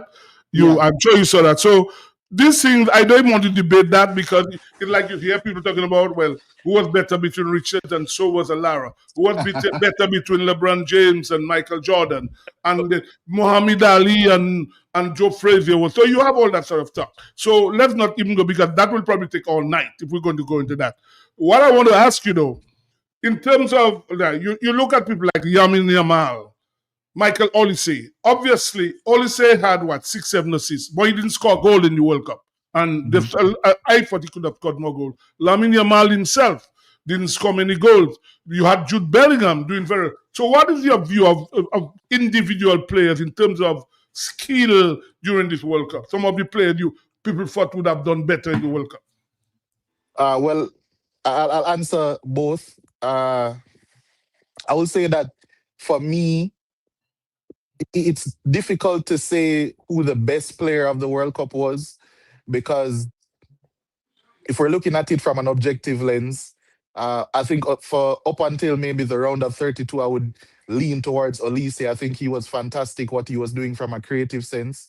I think Mbappe took over the mantle as France went on through the competition, but we saw what Spain did to nullify both of those players. And when we speak about Spain, Rodri, I think, was excellent throughout the tournament. There's a big discussion now. You said we're not going to get into comparisons, but comparing Rodri to Busquets, who is the better player, I don't really want to get into that now either. But I think Mbappe was excellent. I think Bellingham, especially once the knockouts came around, was excellent. I think before the knockouts, Kane was as well. Messi was excellent. Laporte and Kubarsi played really good tournaments. What And about Vinny? You mentioned Vinny. I'm realizing that the Brazil is really jumping out of you at current. I think I think Brazil. Doesn't matter of Brazil, brother. I'm looking at individual. He stands up all of them. He's great all of them. Vinny. I mean, Vinny was knocked out in the round of 16. Maybe he slipped my mind a bit, but he was pretty good in the knockout stage, in the group stages. Nullified, I would say, for the most part in that game against Norway. But yeah, Vinny, in my opinion, is the best left winger. I'm not going to say Mbappe is a left-sided attacker. Vinny is the best left winger in world football, and he played as such. But as I said before the tournament, Brazil aren't a very good team, and that's what played out. You know, you just spoke about left wingers, but what I've noticed now, even in club football around the world, before you had genuine left wingers, people who kicked with their left foot. What you've noticed now is that guys like Vinny, as you know, is a right footer, but they pick guys who could go beat people on the inside and hit with the right foot, and that's what I've noticed now in world football. You don't have genuine left foot wingers playing world football now. What is your view about that? Because, well, first of all, it's a formational change. It's the reason why that was so effective. I don't want to say back in the days. I don't want to offend you or any of your viewers, but it's a formational change. Typically, throughout history, we've had two striker systems. So especially, say, for instance, a 3-5-2 or a 4-4-2. Right. When you have a naturally left-footed player or right-footed player on the right-hand side, left-footed player on the left-hand side, it's because they want to get crosses into the box, which is much more feasible when you have your strong foot on either side. So a left-footed player going down the line, beating it down the line and putting a cross in, that was the modus operandi. Nowadays, the task of a winger, especially with one striker, you have to have, as I would say, a deeper bag. You have to be able to come inside. You still have to be able to go outside. You have to be able to combine centrally. You also have to be able to facilitate your fullback overlapping, because there's much more variety to the crosses. There's not only that deep whipping cross that we're used to seeing from maybe a Ryan Giggs back in the day or any fullbacks back in the day. It's also, you have to be able to do that clip cross from the half space, clip cross to the back post, a cross when you get to the byline and you cut it back to a penalty spot. So it's just because you need much more variety, but you have to still be able to go both ways.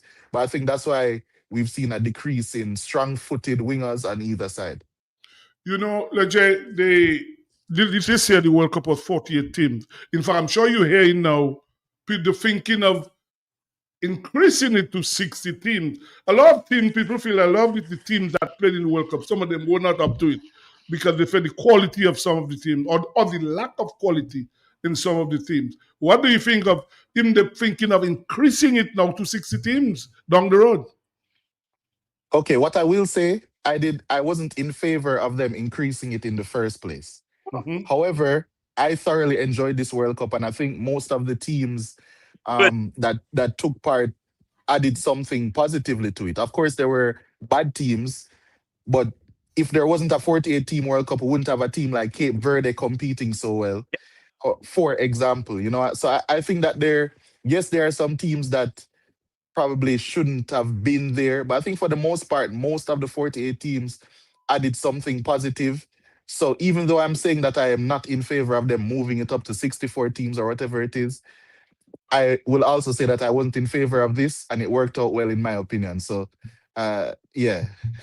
Something else, brother, about the World Cup, right? I'm looking at soccer, where you had Lobby, stop your nonsense about soccer. It's football, man. The whole world plays football. Come on. That's it. Come on. Football, no matter how you look at it, soccer, football.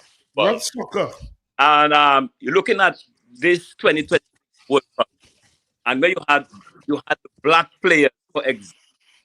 First time you saw an English team is so almost 80% black players. European team doesn't ever happen. All right, it showed that your present black players once and for all is coming through because of migration, and was very happy to see that. Very happy. Yeah, I mean, places like England, places like France, they're always going to have, or they always were going to have this explosion of black players because of their roots all over the world, especially in the case of France. France had, if I'm not mistaken, 99 players in the World Cup. 99, you know, Born 99 players, players in the 99 world born players, right? yeah, were born in France, which is staggering all across the board. England, of course, we know their Caribbean roots for a lot of the players, Well, they're African from roots your for a lot country, of the players. Jamaican roots. A lot of players from your Yeah, country. Yeah. yeah, a lot of Jamaican players with Jamaican roots as well. So it was always something that's going to happen. Obviously, us being Caribbean people, being black people, it's always something nice to see as well. But coming back only yes on the football itself, I have a problem with in terms with VAR. I have a serious problem with VAR. I see a lot, a lot of people have the problem with VAR because you cannot be in a room. What's your role? Why must the referee have to every time have to go and review? He has to go and review. That VAR has a responsibility. You sit in an air-conditioned room with monitors in front of you. You're seeing the game better even than the referee. Why must there's always, I have a problem with this. VAR, and they're being paid handsomely. Well, I mean, because at the end of the day, even my frustration with it would be that I don't think the on-field referees are strong enough sometimes to stick with their decision, whether it's something that they see right or wrong. However, at the end of the day, VAR is there to provide the right decision. Right? And I think similarly, well, in cricket, it's a bit different when you have the DRS system. But when it comes down to VAR, all you can do is recommend the referee to go and have a second look. That's the role of VAR. It's not like DRS where it's something definitive, like an LBW, for example. A foul isn't something as definitive as that. It's down to the referee's interpretation. So there's always going to be an interesting line. And you being someone who I'm sure is a huge fan of cricket as well, I'm sure you want something decisive, but unfortunately, football can't be such a decisive sport. No, I don't know. With by itself, because you're talking about review. There's so many. Messi against Cape Verde.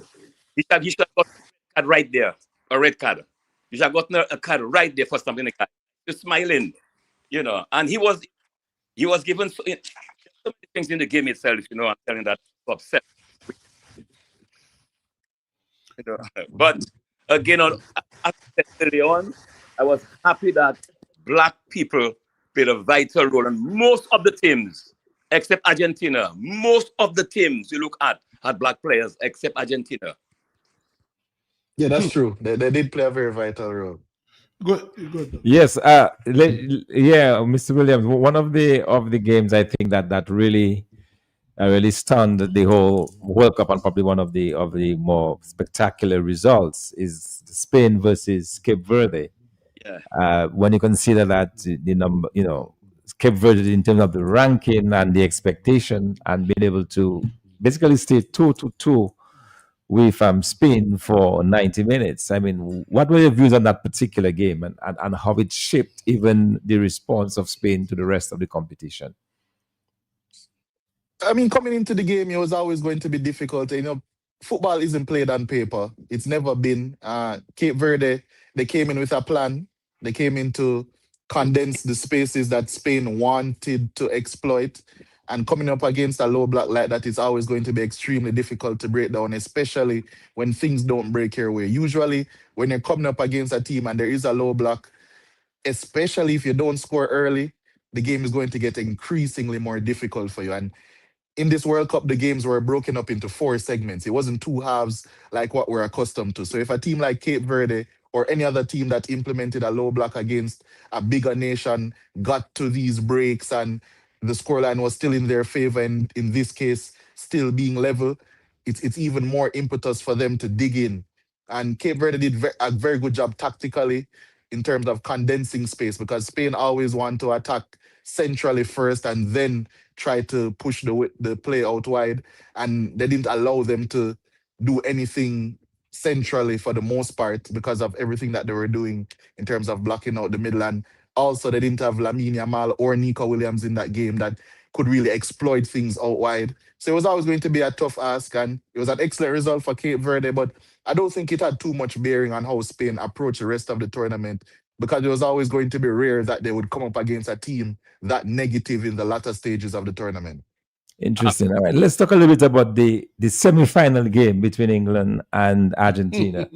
That game and the actions or the behavior of the coach in that game, Tuchel. He's come under a lot of criticism for the way he handled the game, even after England had gone up 1-0, and it seems that they were cruising almost up to the 85th minute. But what about the technique that was used by the coach in that particular game, and what did you think about the way the whole game was approached, given that they scored, relatively well in the game?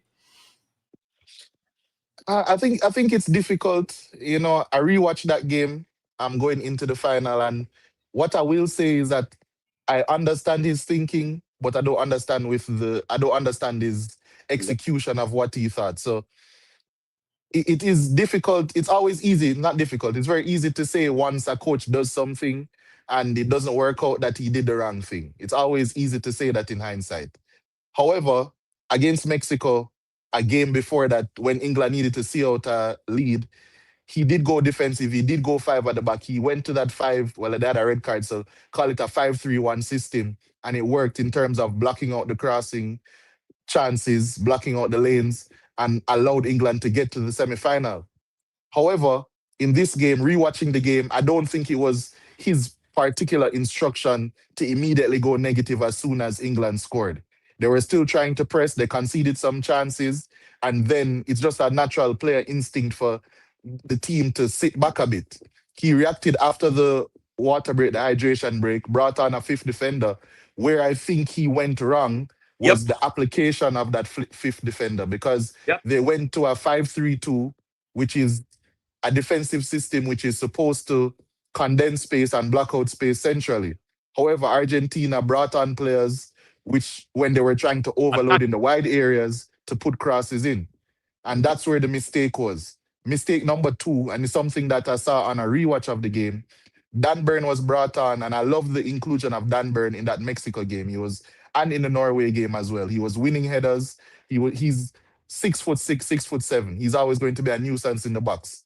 However, Argentina were particularly overloading the right-hand side, meaning that their crosses are coming from the right-hand side. Dan Burn was instilled as the left centre-back in that back 3, meaning that when those crosses came in, everything would be going to the back post, going over Dan Burn's head, almost making it impossible for him to win the headers that he was brought on to win.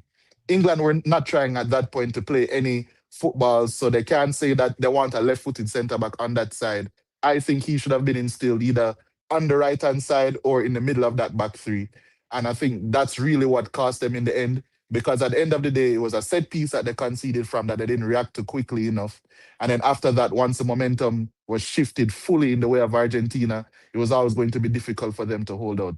But in all honesty, as someone who has a bit of coaching experience and is close to a lot of coaches, it's always easy from a spectator to say that they should have done this, they should have done that, and not being in the scenario. But at the end of the day as well, he's paid a lot of money to deliver these tactical intricacies. So it's difficult, but I do think that he made some mistakes for sure. Do you think that's enough? Just a final question on this. Do you think that that's enough to cost them his job? His job? I don't. All right. This is how I see it. Right. I like to study football. It's not only the tactical side of the game, but in terms of knowing how things are. And I'm a betting man. I don't bet anymore, but I'm a betting man. And because of that, you learn how to follow trends. Never has there been a nation where the coach is not from that nation and they've won the World Cup. It's never happened. Well, no overseas. Put it easier. No overseas coach has won a World Cup. None. No overseas coach has ever won a World Cup since 1930 until now. Do I think? Because I'm very high on Thomas Tuchel as a tactician. As a manager, maybe not, because he always falls out with whichever team he's at. But as a tactician, I think he's one of the very best in the world and someone I look to for inspiration. However, the proof is in the pudding. Do I think that he did a bad enough job to lose his job? No. But do I think he's the coach that's going to deliver England a major trophy? Also, no. I think that England is a nation that has one of the most sophisticated player development and coaching programs in the world. And I think they should start leaning on those local coaches a little bit more to deliver success instead of immediately always trying to look abroad. Okay, now, brother, I'm hearing you on the coach and the game against Argentina. As a former player and a former coach, talking to you there. I think, first of all, Saka and Rashford would have made a big difference in the game. There's certain things you have to look at. I was surprised that Saka never played the game. Rashford was there. Hadn't brought in those two players, it would have been a different game altogether. I couldn't understand how you could be backpedaling. I'm saying England is going to lose the game. England is going to lose the game. The keeper made two very good saves, two headers. I said they're going to lose the game. They just drop in. I said no. But what do you think Spain did? Spain never gave them that thing. Spain kept on, attacking. That leeway, the leeway which Messi had on the wing, he never had that because Spain studied them. They look at the game. I sure they look at the game and they came in for plan and they can hold the ball. All right. I mean, look, Spain humiliated Argentina. They humiliated Argentina. Messi was tired. He was very, very tired. All right. And the coach must have been afraid to sub him. But there's nothing that can be done. They were humiliated to the core against Spain. Go ahead, Roger. Well, I mean, to answer your first point, Saka, I'm wearing the jersey. Saka is a player, of course, that I admire a lot. But based on everything we're hearing, based on everything we know going into the World Cup, going into the game, everything we've heard after the game as well, he's been carrying a knock. And I know you might say, he played in the third place game, scored a hat-trick. But based on my understanding, David Ornstein, a reputable UK reporter, said that Saka wasn't in a position to play 2 games a week, 2 games of that magnitude within a week. So the plan, whether right or wrong, was to rest him for the semi and have him ready for the final. I said whether right or wrong, I'm not saying I completely agree with that. But Rashford, I don't think would have been a good substitute because of the game state at that point. Rashford isn't necessarily a good winger in terms of tracking back and doubling up on your fullback. So I don't think that would have been a good change. But I do think that England had enough attacking options on the bench instead of going fully defensive and subbing on another centre back. I think they could have stayed at around 15 minutes more in their original shape, and I think that would have been enough to hold out Argentina up until that point. In terms of Spain humiliating Argentina, they definitely did. They definitely were the better team tactically. Everything that they wanted to do, especially out of possession, they didn't allow Argentina to build up effectively. They set a trap for Argentina when they were building up, not allowing them to progress, especially down the right-hand side. So Messi, not only could he not receive the ball in the pockets where he wants to, but even when he drifts out wide, he worse couldn't receive the ball there. And even if he did drop deep to receive the ball, there aren't going to be any runners to hurt Spain in behind because Argentina don't have any runners to hurt Spain in behind. So tactically, it was a flawless performance by Spain, and they definitely did, I would say, dominate. And I guess you can say humiliated Argentina. Yeah. Well, first time in a World Cup final that one team never had a shot on goal. Argentina, in fact, somebody said that the Spain goal should have been eating his snacks while the game was going on because there was no shot on goal from Argentina, not one. Yeah, but go ahead. Yeah, I was saying that a lot of people always say that the bedrock of Spanish teams is how well they keep the ball and how well they can attack. But the bedrock of Spanish teams has always been how well they can defend. And they just do that in a different way as opposed to what we're used to seeing in terms of, a lot of clearances and a lot of box defending and whatever it is, they just do it in a much different way. They do it by keeping the ball, they do it by pressing high, and they do it by denying you spaces that you want to attack. And they also do it by fouling you a lot. But they do it they do it in a very unique way. And I think it's about time now, because we've seen it in 2 World Cups now that they've won, where they've been by far the best defensive team in the competition. Do you think that this team was better than the 2010 team with people like Xavi, Iniesta, and all these guys? Do you think that team was better? No, absolutely not. The individual talent in 2010 laps this current team. But what I will say, obviously, the game has progressed 16 years later. I think this team tactically is better than the 2010 team. Okay, let's take this call off. Maybe for you. Good evening. Yes, Sibo, good evening. I have a question to your guest. He said he don't think the tournament was organized anyway to favor Argentina. I want to ask him, how can he explain that Argentina never played any of the top 15 teams in the world prior to the knockout stage? Can he explain that? Well, I mean, the World Cup is pre-drawn.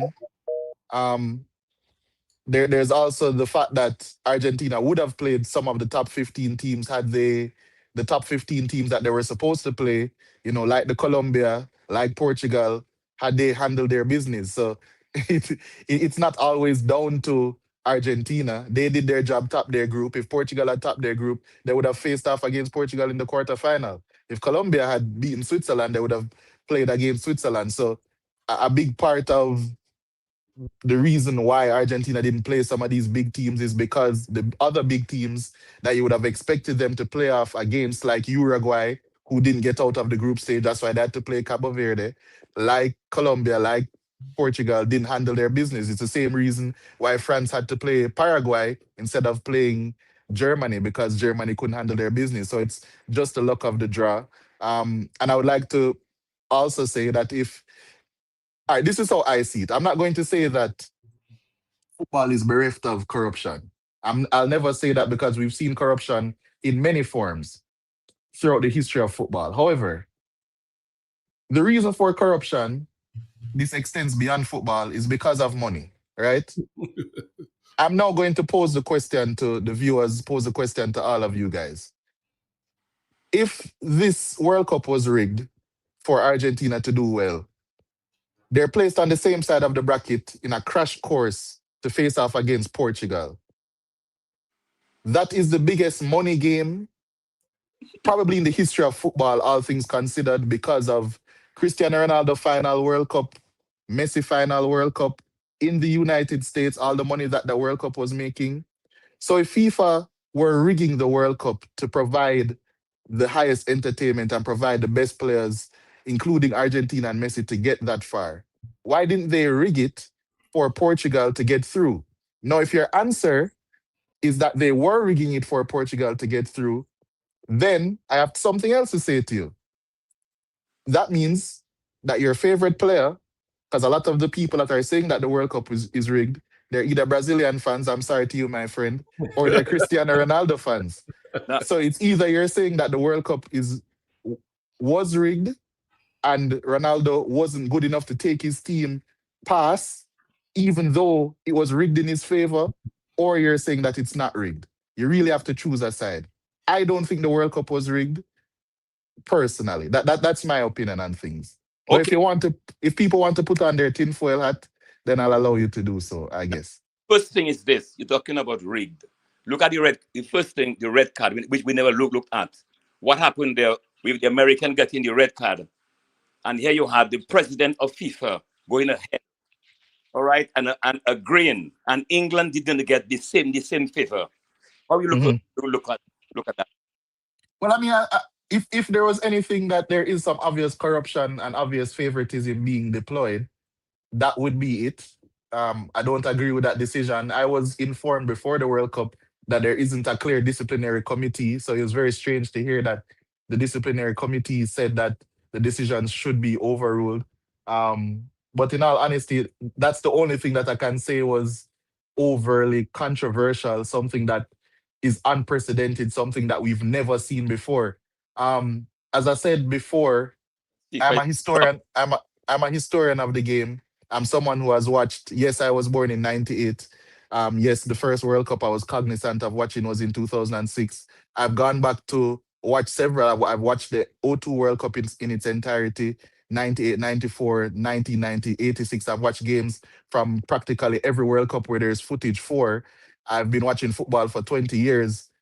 Even at club level, there are dubious calls all over the world. And I just find it very hilarious when there are supporters of teams like Real Madrid, supporters of teams like Manchester United, supporters of teams like the Italian teams and Juventus, the supporters of teams like Barcelona, and they're now for this 1 month tournament you're complaining about corruption and things being rigged and things going in favor of other teams.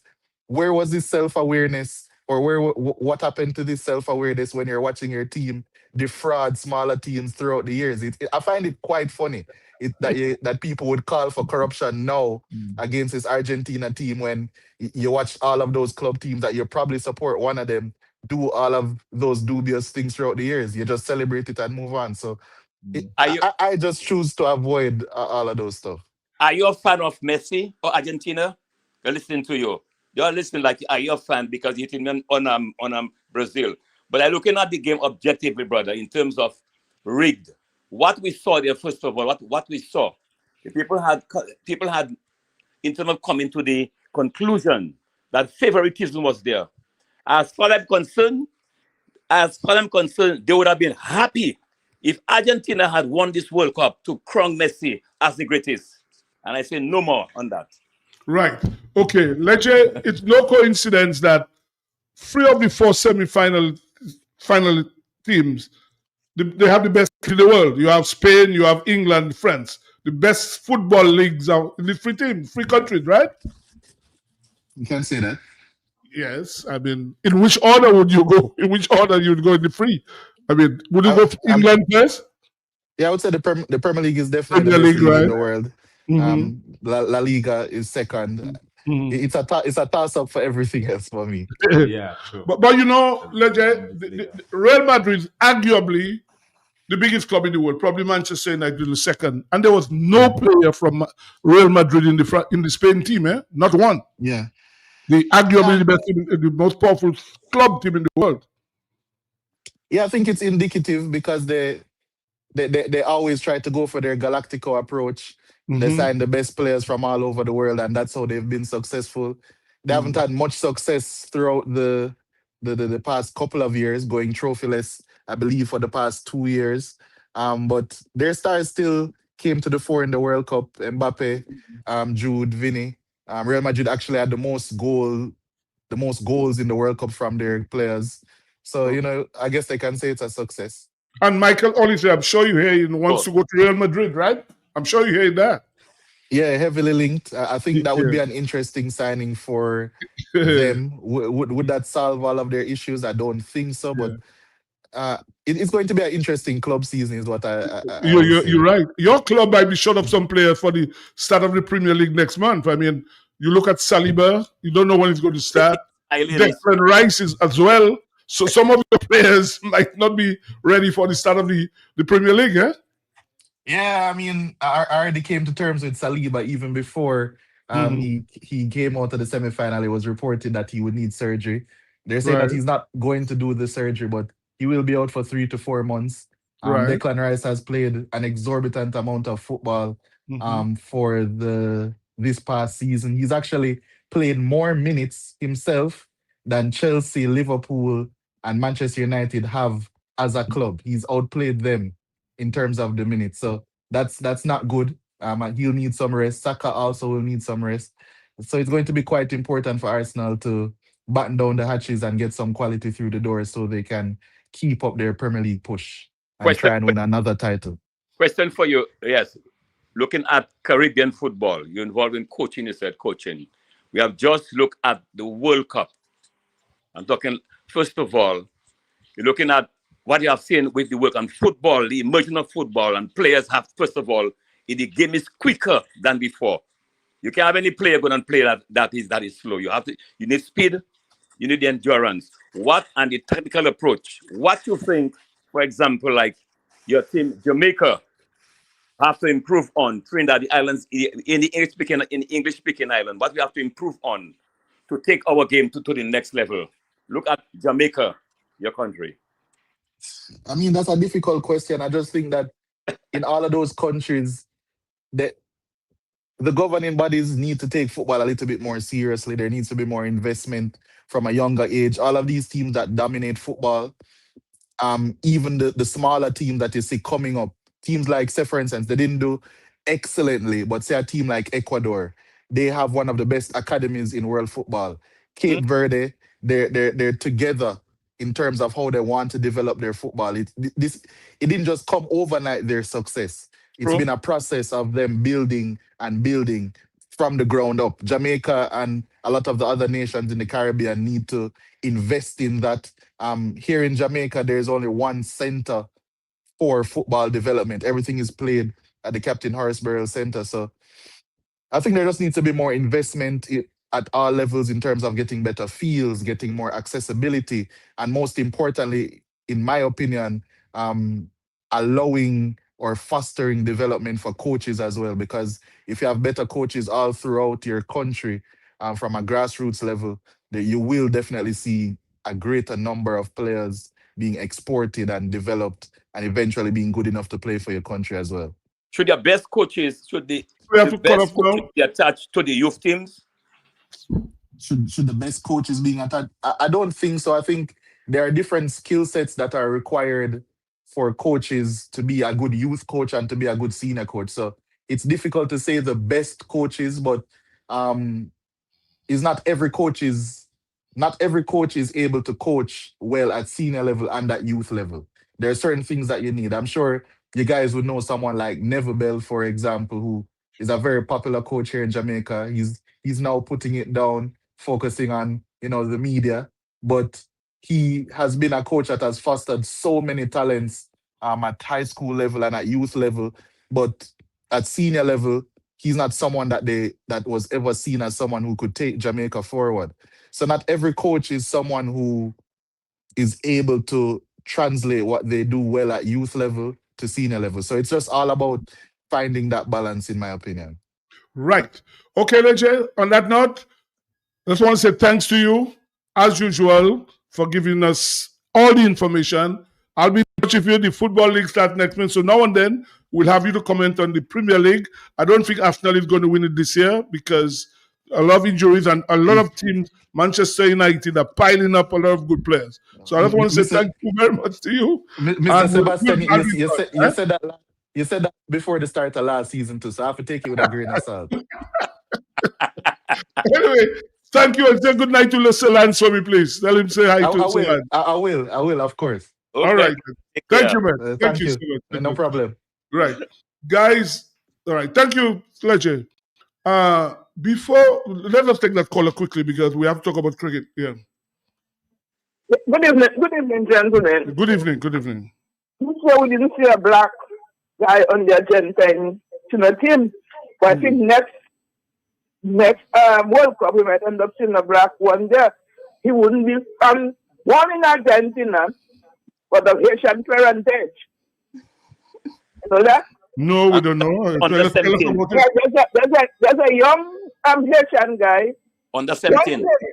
But adopted by Argentine's parentage, and he's now playing for a club in Argentina. Oh yeah. So pretty soon we might see him on the only black man that will be on the Argentina team next World Cup. Have a good night, gentlemen. Thank you. Guys, before the Dominica team is leaving tomorrow, but I just want to say something to you, Dr. Fountain and Lobby. Gary Sobers died, one of the a world figure, one of the greatest cricketers of all time. We heard the Prime Minister of Antigua made a statement. The Prime Minister of St. Lucia made a statement. The Minister in Jamaica made a statement. The one from Barbados made a statement. We heard from Guyana as well. We heard from Trinidad. In fact, I heard Keith Mitchell, former Prime Minister, and Ralph Gonsalves making statement. We've heard nothing from Dominica about Sir Garfield Sobers. In fact, the president of the Labour Party He's a former vice president of Cricket West Indies. And Gary Sobert was a world figure and nothing at all. Every other country, just in the Caribbean, made statements or expressed condolences about Sir Gary. We heard all around the world. We have heard nothing coming out of Dominica. It is just a shame. The Dominica, we have a caller? Yeah, good. The caller gone. Right. The Dominica team leaves tomorrow for Grenada. I'll just call the Dominica team for you. It's Stephen Pascal, the captain, Jason Alexander, the vice captain, Alec Afanaz, Gillian Tyson, the senior fountain, Gian Benjamin, Kyron Phillip, Jed Joseph, Luvia Charles, Joel Durand, Micah Joseph, Tyreek LeBlanc, Jason Vidal, that's the name the father gave him the Jason, like Ja. That's Jason, right? So that's why it's Jason Vidal is his name. Edmond Morancy and Sherlon George. The tournament starts with a 3-day game on Sunday. Dominica will play St. Lucia, and that's Red Ball, by the way, and Grenada plays St. Vincent. And then from next week, Wednesday, you have Super 50. Dominica plays Grenada, St. Lucia plays St. Vincent. On the 31st, Grenada will play St. Vincent, Dominica will play St. Lucia. And on the 2nd of August, Grenada will play St. Lucia, St. Vincent will play Dominica, and then you have a final on the 3rd of August. So that's what it is. The tournament starts in Grenada on Sunday. The Dominica team leaves tomorrow. Let's take this caller. Good evening. Yeah, so, hello, good evening. Hello. Yes, good evening. Good evening, Sibo. Yeah, go ahead. Lobby and Dr. Franklin. Hey, Mr. Dublin, how are you? I missed the last Finley. I wanted to ask what kind of training regime they had before in preparation before matches, but I figure he'd gone. But I think one thing to maybe highlight the greatness of Sobers would be to organize a series of lectures throughout the Caribbean. Maybe CARICOM on the local cricket associations could maybe come together and do some kind of series of lectures. There are videos all around the place highlighting Sobers' greatness. Bring that to the schools, the colleges, the universities, so that people can be acquainted with what is happening. But I'm sure a lot of young people do not know anything about Sobers. Well, some of the players might know. Some of the current players might know. Yeah, you know, somebody just said an excerpt of the Prime Minister's speech was played on DBS sports program with Jabon last night. Somebody said, I didn't hear it, so I don't know if Jabon has a sports program. I didn't know that. So somebody said something must have been said on Jabon's sports program with Jabon last night. Wow, I didn't know that. Jabon had a sports program. So well, I know Jabon's everywhere, but somebody saying the Prime Minister must have said something last night on his program. That's what the person is saying. An excerpt of his speech was played on Jabon's program last night. That's what he said. The West Indies. Joshua Bishop. Right. No, that's a good point. I was just coming to that. Joshua Bishop has been included in the squad. Joshua Bishop can bat. In fact, he scored first class 100. He scored for Barbados. And he's doing the same thing Warwican is doing. But yet still you have Warwican named as the vice captain. So I don't understand what they're doing. Because Joshua Bishop, I think his selection is merited. He's done well the last 2 years for Barbados, ball and bat. And he can bat. He's a person that can bat 7, 8, somewhere around there, and can bowl. He spins the ball. So I do not understand the logic in putting Warwican as the vice captain. Yeah. Because if you have Bishop there, to me, the mere fact they pick Bishop is obviously sending a message. Because he does the same thing like Warwican bowling left-arm spin. So why would you have Warwican as the vice captain? Yeah. I don't understand that. And a recall who's opening? Say that, Lobby? Who is opening? Well, they have 2 openers there. You have Mackenzie, the young boy, has been brought back. You have Shanda Paul there and King, Brendan King. You asked about De Silva? Yes. I don't think they'll pick De Silva. By the way, he scored a dog. He got out for a duck in the match against Pakistan. But I don't think they're going to. He's back on the squad. So he was always on the squad. against Bank. Yeah, he was on the squad. After he was dropped, he was on the Good job. squad. Yeah, for the second test. He was. In fact, you didn't see him with his beeb doing after that. The second test, he was there. Oh, you were okay. Yeah, he was But there. I He's didn't in the like the 15-man squad, but I don't see him playing. I don't see him play. They're not sure if the captain will be fit enough. They're not sure about that one. Maybe that's why they have Bishop there, Ruston Chase. Yeah, but Shonda Paul is in there. Alzari is not in the team. They say he's not injured. Shama is not in the team either. No, Shama is in the team. Shama is in the team? Yeah, Shama Joseph is there. Oh, yeah, Shama is in the team. yes. Roach is in the team. Roach is back. Seals is in the team. Kemu Paul. Yes, yeah. So we don't know why they say. All they say is Alzari Joseph is not injured, but he's out for personal reasons. That's what has been said. That's all. That's all the information you get. You never get proper information from the board. So Sibu, talking about West Indies in the same vein, what did you make of the recent series against New Zealand? Well, the thing is that it shows every time we have to bat first, we just don't know what to do. And you know, no, but we won the toss twice. Yes. The first game and the last game, and we won both games. Well, right, because we batted second. But when you look at it now, it appears that West Indies have to go and qualify now. Yeah. West Indies have to go and I mean, qualify that would now. have been a good opportunity for them to. So West Indies now have to go and qualify again for next year's World Cup, which is the third World Cup in a row. We didn't get through in one of the qualifying. So West Indies now have to go and qualify for the next World Cup in Namibia and South Africa next year. But I guess there is a bright spark in all of that. I think the bowling seems to be getting it together. Because I mean, if you look at the bowling, they kept the highest score was actually in the last game, I believe.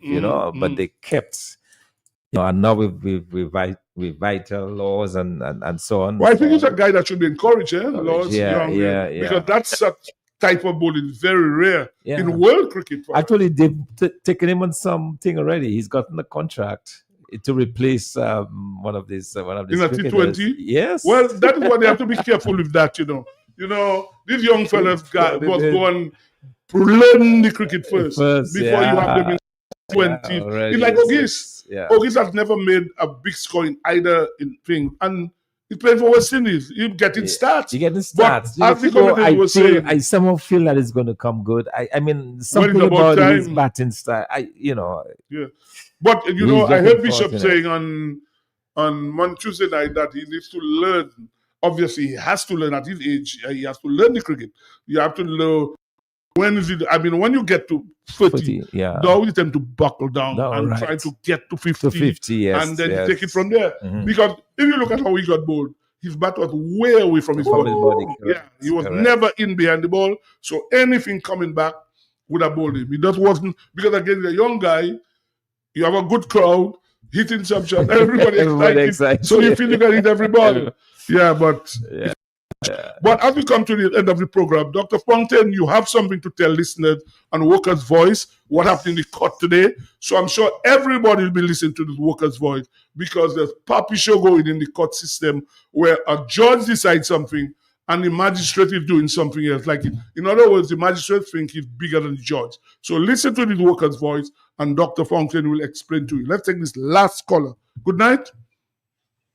Hello. Okay, let's quickly go. Good evening. Hey, good evening. Yes. Ibo. Dr. Fontaine. And Nubi. Okay. I just called to Florent and Sibu. Sibu, I understood Dr. Fontaine have something up his sleeve. But when I heard it, I had up his sleeve for Colio. But my sources tell me he's keeping it close to his chest because he's a former open batsman. He have. But it look like it's you. Go ahead, I'm listening to you. So I hope he's going to let go. No, well, let me tell you straight. I will never be a politician. I can't be a politician. I'll tell you honestly, I can't be a politician. So you need to tell me that. Look, I see what I said, can't be a politician. I just pulling your leg, man. Okay, yes. Right. So Dr. Fong, on that note, we're going to end. Dr. Fong said, and it really is something, Dominica, when a magistrate can decide he's bigger than the judge, the High Court is always the biggest court, and I don't understand that. So, Dr. Fontaine, I'm listening to that. I really want to know what happened today in the court, where magistrate deciding is bigger than the court. Right? So, on behalf of Dr. Fontaine, Emmanuel Loblack, we want to say good night to everybody. Test cricket is on Saturday in Trinidad, West Indies against Pakistan, 10 a.m. Saturday morning. Good night, everybody.